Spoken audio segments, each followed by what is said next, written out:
उठा रहे हैं। तो मैं ये खास तौर पे तीन मार मल्लाना से कोशिश करता हूँ कि बोलता हूँ और अनुजुल्लाह खान साहब से बोलता हूँ, बहुत अच्छी बात है आप लोग ये कदम उठाए और हम लोग आपके संघाट में हैं, ये बात बोलते हुए अपनी बात को खत्म करता हूँ। Thank you very much Manthani నుంచి శ్రీనివాస్ గారు తల్లిదండ్రులు ఎవరెవరైతే దూరం నుంచి తండ్రులు తల్లులు ఎవరైతే వచ్చారో వారికి 2 నిమిషాల అవకాశం ఇస్తున్నా. శ్రీనివాస్ గారు ఇక్కడే ఉంటారు.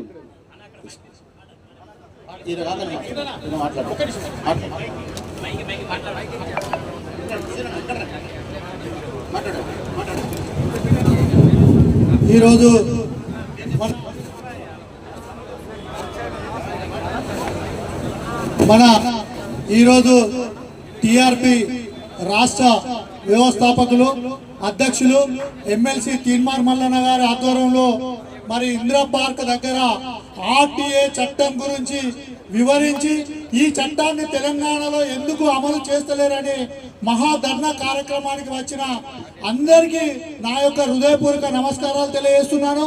అలాగే మల్లన్నకు మద్దతు చేస్తున్న ఎంబీటీ పార్టీ రాష్ట్ర నాయకులందరికీ కూడా, అలాగే వేదిక మీద ఉన్న ఈ యొక్క టిఆర్పి అధ్యక్షులు, జిల్లా అధ్యక్షులు, ఇక్కడికి వచ్చిన పిల్లల తల్లిదండ్రులు అందరికీ ప్రతి ఒక్కరికి హృదయపూర్వక నమస్కారాలు తెలియజేస్తున్నాను. మనకు భారతదేశం స్వతంత్రం వచ్చి 75 సంవత్సరాలైనా కూడా ఇంకా అనేకమైన హక్కుల కోసం మనం పోరాటం చేస్తున్నామంటే మన భారతదేశ పరిస్థితి ఎంత దిగజారుతనంగా ఉన్నదో అర్థం చేసుకోవాలి. మరి ఆనాడు తెలంగాణ రాష్ట్ర పోరాటంలో మరి మన తీన్మార్ మల్లన్న గారు కీలక పాత్ర పోషించిన వ్యక్తి మన తీన్మార్ మల్లన్న గారు. బడుగు బలహీన వర్గాల కోసం ఈ తెలంగాణ రాష్ట్రం ఏర్పడాలని పోరాటం చేసిన వ్యక్తి తీన్మార్ మల్లన్న గారు. మరి నిజంగా 4 కోట్ల మంది తెలంగాణ రాష్ట్రం కోసం పోరాటం చేస్తే బాగుపడ్డది ఒక కుటుంబం, కేసీఆర్ కుటుంబం తప్ప ఎవ్వరు కూడా బాగుపడలే. 2009లో ఈ యొక్క ఆర్టీఏ చట్టం అమలు చేసిన తర్వాత తెలంగాణ రాష్ట్రం అంతా మనం బాగుపడతాం, మన తెలంగాణ బాగుపడుతుందని మాయమాటలు చెప్పిన వ్యక్తి కేసీఆర్.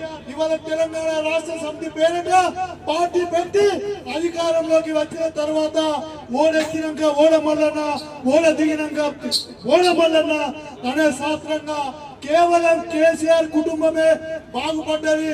బంగారు తెలంగాణ అన్నాడు కానీ ముఖ్యండి తెలంగాణ కూడా చేయలేదు. మీరందరూ ఆలోచన చేయాలి. ఇవాళ పంచాయతీ లక్షల కోట్ల పంచాయతీ నడుస్తుంది. కవితమ్మ మన కోసం పార్టీ పెట్టలేదు, బడుగు బలహీన వర్గాల కోసం మాట్లాడలేదు. ఆమె ఎంపీగా ఉన్నది, 10 సంవత్సరాలు అధికారంలో ఉన్నది, కానీ ఏ రోజు కూడా బడుగు బలహీన వర్గాల కోసం మాట్లాడని కవితమ్మ నిన్న ఆస్తి పంచకపోతే నేను సొంత పార్టీ పెడుతున్నా, నేను ఫ్రీ విద్య చేస్తా, ఫ్రీ వైద్యం చేద్దామంటే నిన్ను నమ్మే ప్రసక్తే లేదు. ఇవాళ బడుగు బలహీన వర్గాల ఆశా జ్యోతి ఎవరైనా ఉన్నారు, ఇవాళ బడుగు బలహీన వర్గాల కోసం ఎవరైనా పనిచేస్తున్నారు అంటే అది ఒక తీన్మార్ మల్లన్న తప్ప ఏ ఒక్క నాయకుడు కూడా కాదు.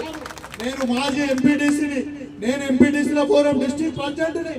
అయినా కూడా తీన్మార్ మల్లన్న గారు సింగరేణి కార్మికుల కోసం పాదయాత్ర కోసం వచ్చినప్పుడు మేము అక్కడ ఆహ్వానం చేసినాం.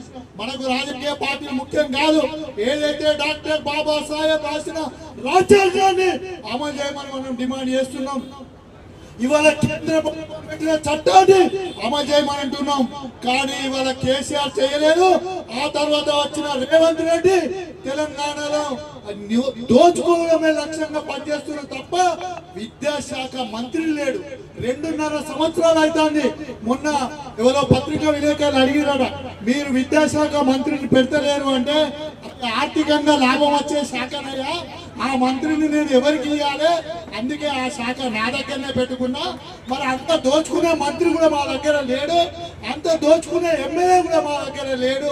ప్రజలకు పనిచేసే అని చెప్పిన వ్యక్తి రేవంత్ రెడ్డి. నిజంగా కూడా మనం తెలంగాణ రాష్ట్రం కావాలనుకున్నది దేనికోసం? సామాజిక తెలంగాణ కావాలి, మన పిల్లల భవిష్యత్ బంగారు భవిష్యత్ కావాలి.